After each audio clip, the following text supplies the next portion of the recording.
Okay, so the last of our 5 thoughts for the 5 days before Purim. Today I just want to speak very, very briefly leading up to Purim starting tonight and Mikrah Megillah starting tonight.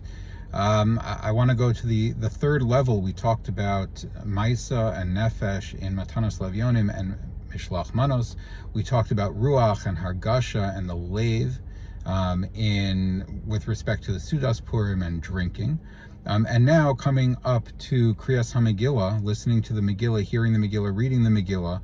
here we have an opportunity, a mitzvah that specifically is activating and connecting us to the Or of Purim, primarily through our intellect and our neshama. The Arizal tells us that the Or of Purim is revealed specifically without any coverings, without any distortions, in the most intense and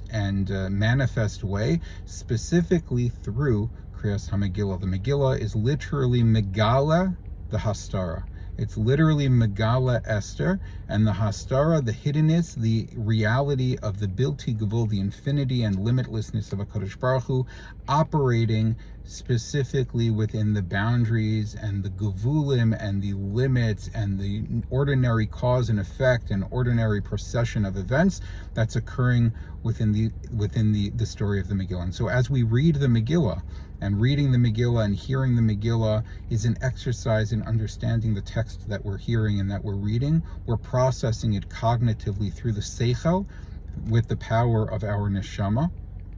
And so the Avoda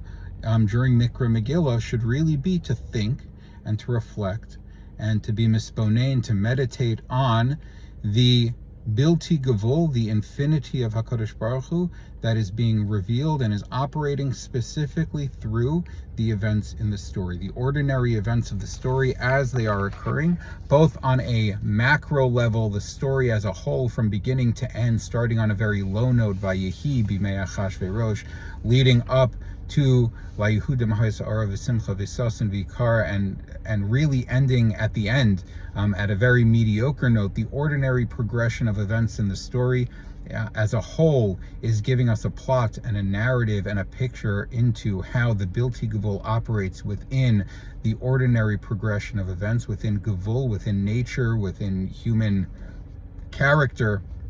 within politics, and so on. And specifically as well on a micro level when it comes to individual psukim, individual prakim, individual subplots and sub-storylines, and every interaction and word and conversation that's recorded in the Megillah. We can see it on a very big level, on a big picture level. We can see it also on a very, very small and micro and prati level within the story, within every aspect of the story, within every parak, within every storyline, within every pasuk, within every word, within the words that are chosen and the letters that are chosen and the way the words are spelled. If we attune our mind to process a little bit as we are hearing the Megillah, to process what it is that we're hearing and what it is that we're understanding, then we can activate and receive the Or of the Bilti Gevul B'socha Gevul, the essential Or of Purim, specifically through the Kalim of the Seichel and the Neshama, and through Megillah,